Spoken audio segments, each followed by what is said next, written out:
যে বয়সের স্বপ্নেরা কেবল ডানা মেলতে শুরু করে, যখন জীবনের প্রতিটি দিন বন্ধু আর আড্ডার রঙে রঙিন থাকার কথা, ঠিক সেই সময় ভিন্ন এক পথে হাঁটছেন এক স্প্যানিশ তরুণী। মাত্র ২০ বছর বয়সে তিনি নিজেকে গড়ে তুলছেন একটি দেশের ভবিষ্যৎ নেতৃত্বের জন্য। রাজকীয় দায়িত্ব আর ইতিহাসের ভার কাঁধে নিয়ে স্পেনের পরবর্তী রানী হওয়ার পথে এগিয়ে চলেছেন এই স্প্যানিশ তরুণী।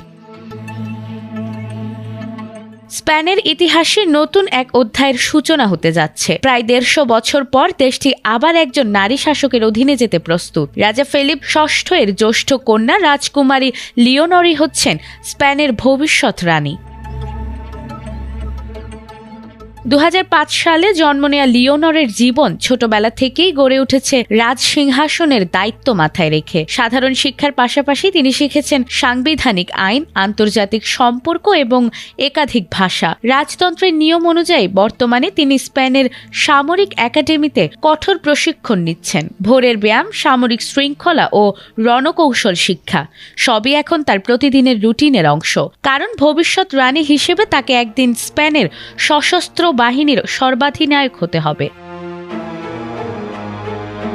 স্পেনের ইতিহাসে সর্বশেষ নারী শাসক ছিলেন রানী দ্বিতীয় ইজাবেলা, যিনি রাজত্ব করেছিলেন ১৯ শতকের দিকে। তবে এবারে দীর্ঘ সময় পর লিওনর যখন সিংহাসনে বসবেন, তখন তিনি হবেন আধুনিক স্পেনের প্রথম নারী শাসক।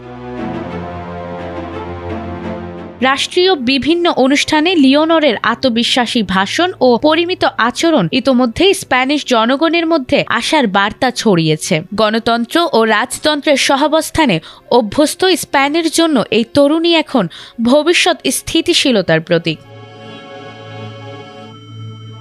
লিওনরের প্রস্তুতি শুধু রাজপরিবারের উত্তরাধিকার রক্ষা নয়, বরং একবিংশ শতাব্দীতে রাজতন্ত্রকে নতুন প্রজন্মের কাছে আরও গ্রহণযোগ্য করে তোলার এক বড় প্রয়াস। ১৫০ বছর পর স্পেনের সিংহাসনে একজন নারীর অভিষেক এখন কেবলমাত্র সময়ের অপেক্ষা। নাজমুন নাহার জান্নাত, এটিএন বাংলা।